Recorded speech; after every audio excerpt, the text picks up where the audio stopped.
Hello friends, स्वागत है आपका यूट्यूब चैनल अमिता स्टेनो में। आज मैं आपको स्वर का लोप के नियम बताऊंगी। ये नियम 2 है। इससे पहले नियम 1 का मैंने बताया हुआ, वो है चैप्टर यानी कि अभ्यास 18 में। 18 जो मैंने बताया हुआ क्लास, उसमें आप देख लेंगे तो स्वर के लोप के नियम का बहुत ही अच्छे से मैंने बताया, बहुत ही अच्छे से मैं बताई हुई हूँ। जो आप एक बार देख लेंगे तो उसे याद कर लेंगे कि कौन सा स्थान कहाँ पे लगाए जाते हैं। तो इसके लिए आप उसे एक बार वीडियो को देख लेंगे अगर आपने नहीं देखा हुआ है तो चलिए, वीडियो को शुरू करने से पहले वीडियो को लाइक और सब्सक्राइब करना ना भूलें। तो आज का जो आपका क्लास है वो स्वर का लोप है। तो ऊपर लिखे जाने वाले दुगने व्यंजनों के तीनों स्थान नियम अनुसार से होते हैं। अगर ऊपर में लिखे जाने वाले दुगने व्यंजन जो होते हैं, जैसे कि जिसमें लगा होता है तर, दर, टर, इस तरीका का लिखा होता है, तो इसे आपको ऊपर ये लिखे जाते हैं, ये दुगने स्थान होते हैं। तीनों स्थान को इसको नियम अनुसार से लिखा जाता है। तो जैसे कि आप देख लेंगे, अब इसमें लिखा हुआ है यंतर। तो यंतर ये तर है, तो इसे दुगना कर दिए जाते हैं। जब भी तर, दर, टर या डर आता है तो आप इसे दुगना कर देंगे। आगे मैं इसका और भी क्लास लूंगी विस्तार में, अभी आप देख लेंगे। तो यहाँ पे आपको लिखा हुआ यंतर। तो यंतर को आपको कैसे लिख देना है, तो आपको इसे दुगना कर देना है यंतर, इस तरीका से लिख देना है यंतर। अब आपके सामने आता है लेदर। लेदर तो कैसे लिख देना है आपको, तो लेदर, इसे आपको दुगना कर देना है, यहाँ पे लेदर लगा देना है, ले लगा देना है, तो लेदर इस तरीका से लिखेंगे। लत्तर, लत्तर आपको ल को भी दुगना कर देना है, तो लत्तर। ये शब्द जो है, सॉरी, ये जो व्यंजन है इस तरीका से बनाए जाएंगे तर दर लगने के बाद। अगर यदि यह दुगना व्यंजन नीचे लिखे जाने वाले हैं तो इसका केवल एक स्थान लाइन को काटकर होता है। अगर इसको दुगना, अगर तर, दर, डर को अगर दुगना लिखे जाने वाले जितने भी हैं, तो अगर इसे लाइन काट के लिखना होता है तो एक ही स्थान होते हैं, तीसरे स्थान पे इसे लाइन काट के लिखना होता है। जैसे कि आप देख लेंगे यहाँ पे प्रिंटर। तो प्रिंटर को आप कैसे लिखेंगे, तो प्रिंटर, तो प और यहाँ पे न हो जाएगा, तो प्रिंटर, इसे आप इस तरीका से लिखेंगे प्रिंटर। यहाँ हो जाएगा बदर, सॉरी बंदर। तो बंदर आप कैसे लिखेंगे, ब को ही आप कर देंगे बड़ा, तो बंदर, इस तरीका से आपको बंदर लिखे जाएंगे।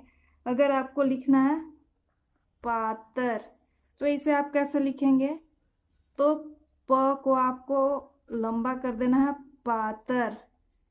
तो इस तरीका से आपको लिख देना है पीटर, बंदर, पातर। तो ये जो दुगने स्थान, सॉरी, जो दुगने बनेंगे, जितने भी दुगने व्यंजन वाले, उसे नीचे लिखने के लिए आपको लाइन काट के लिखना होता है। तो चलिए आगे देख लेते हैं। अब जो आपके सामने आता है बिना मात्रा वाले शब्द तीसरे स्थान पे लिखे जाते हैं। स्वर को कैसे लगाएंगे, तो जो स्वर का यहाँ पे लोप है, बिना स्वर को लगाए हुए आपको बनाना है व्यंजन को। व्यंजन में बिना स्वर को लगाए हुए आपको पढ़ना है। तो इसका कुछ नियम है जो मैं आपको बताते चल रही हूँ। तो बिना मात्रा वाले शब्द, बिना जो मात्रा वाले शब्द होते हैं वो तीसरे स्थान पे लिखे जाते हैं। जैसे कि आप देख लेंगे पल, तो पल आपको तीसरे स्थान पे लिखना है।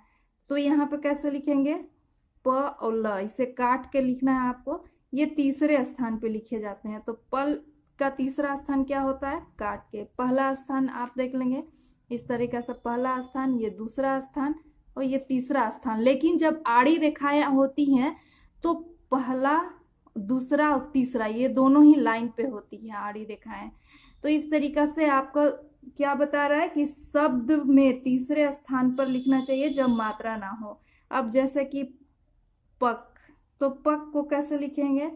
तो प और क, इसमें मात्रा नहीं लगी हुई है, इसलिए लाइन काट करके तीसरे स्थान पे लिखना है।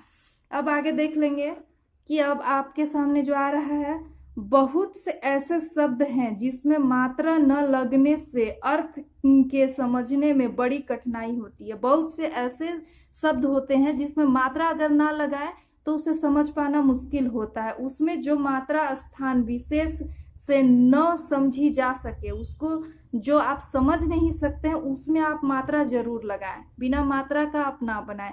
जैसे कि आरी, आरी, तो इसे पढ़ने में असुविधा बिना अगर मात्रा के बनाएंगे तो असुविधाएं आते हैं। जैसे कि आरी, तो आ और री, तो मैंने यहाँ र का भी आपको बताया हुआ है कि र का आपको स्वर कैसे लगाना है, ऊपर नीचे कैसे लिखना है, इसका भी मैंने बनाया हुआ है वीडियो, तो उसे भी आप देख लेंगे। इससे पहले जो अभ्यास बताए हुए थे उसमें आपको मैंने बहुत ही अच्छी तरीका से समझाया हुए हैं, तो आप देख लेंगे। क्लास जो होंगे वो 19 में दिया हुआ है। आगे आप देख लेंगे, आरी के बाद में आता है ऊपर, सॉरी उब्बा।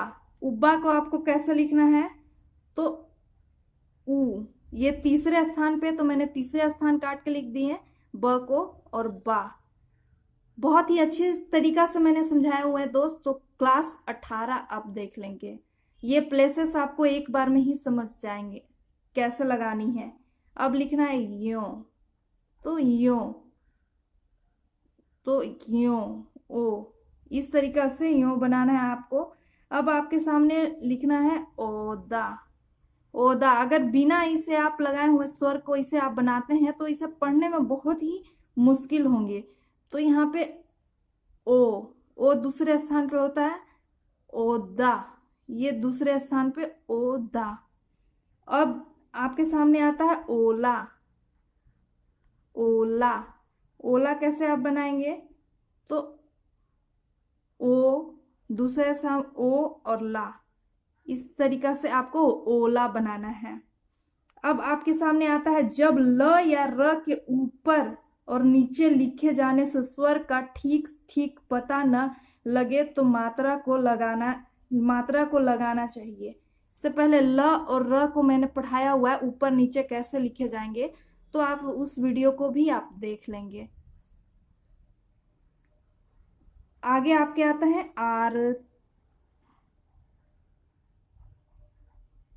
आरता, तो आरता, र बीच में आता है तो आपको अधिकतर ऊपर ही लिखे जाते हैं। तो आ र, ये हो गया ता, आरता। इस तरीके से आपको लिखना है आरता।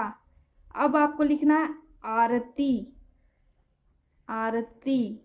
तो कैसे लिखेंगे आरती को? तो यहाँ पे लिखना है आरती, ये जो है लाइन काट के हो गया आरती, इस तरीका से। अब आपको लिखना है आराम। आपके सामने दो दो स्वर आ जा रहे हैं, तो एक स्वर को आपको लगाना ही होगा और एक को आपको लोप कर देना होगा। तो आराम, आराम कैसे लिखेंगे? तो आ, फिर म, तो आ पहले स्थान पे आ गया आ, इसलिए लाइन के ऊपर मैंने लिखा आ रा म, तो रा, यहाँ पे रा आ गया रा और म, तो आराम इस तरीके से लिखे जाएंगे। आरजू, आरजू आप कैसे लिखेंगे? तो आ र और जू, आरजू, इस तरीके से आपको आरजू लिखनी है। अब आपके सामने आता है कि ऐसे स्थानों पर भी मात्राएं लगा सकते हैं, कोई भी ऐसे स्थान पे मात्राएं लगा सकते हैं जहां एक ही शब्द के संकेत के कई शब्द बनते हैं। एक ही शब्द का संकेत हो लेकिन इसका कई शब्द बन जाते हैं, या जहां शब्द नया और कई बार का लिखा न हो। जहां शब्द नया बने और कई बार का लिखना ना हो तो वहां भी आपको लगाना है स्वर को। जहां जल्दी में शब्द संकेत ठीक स्थान पर नहीं अथवा अशुद्ध लिखा गया हो, जहां पे ये जो आप लगाते हैं स्वर को, वहां ठीक ठीक से नहीं लगाया गया है, जैसे कि अब ठीक से नहीं पढ़ा जा रहा है, वहां भी आपको आप स्वर को लगाना ही है। जहां कोई बिल्कुल नया विषय लिखा जा रहा हो, जहां नया विषय लिखा जा रहा हो, वहां पे आपको लोप नहीं करना है स्वर का, वहां पे भी आपको लगाना है। जहां संदर्भ आदि का ठीक ठीक पता न चले, आप कोई भी लिख रहे हैं, जैसे कि आउटलाइन बना रहे हैं, उसे आप ठीक से ना तो पढ़ पा रहे हैं ना लिख पा रहे हैं, तो उस वहां पे आप बिल्कुल उसे लगा दे स्वर को, तो ही आपका सही आउटलाइन बनेगा। तो अब चलिए देख लेते हैं इसका कुछ उदाहरण। जैसे कि आपके सामने आता है लिखा हुआ माला, माला, मैला और माली, मोल और मेला, सॉरी मेल, मेला, और आपके सामने आता है मूल और मिल। ये सारे म से बनाए हुए हैं। यहाँ पे माला, मेला, माली, ये सारे अगर आप बनाने लगे बिना स्वर लगाए हुए, तो आपको जब भी आउटलाइन पढ़ेंगे तो पढ़ने में आपको असुविधाएं आएंगे। तो इसके लिए आपको स्वर लगाना है। यहाँ पे आपका स्वर लगेंगे, जैसे कि माला, यहाँ पे माला, यहाँ पे आपको स्वर लगाना है। अब सब ऊपर से ही लिखे जाएंगे क्योंकि ये दूसरे स्थान पे ही आता है। तो मैला, इस तरीके से मैला आपको लिखना है। अब आपके सामने आता है माली, माली, तो यहाँ पे ये जहां पे दो स्वर हो तो एक स्वर लगेंगे, एक स्वर का लोप होता चला जाएगा। मोल, मोल, अब आपको लिखना हो मोल, तो ये जो दूसरे स्थान पे आता है मोल, तो ये मैंने दूसरे स्थान पे म को लिख दिए हैं, तो मोल।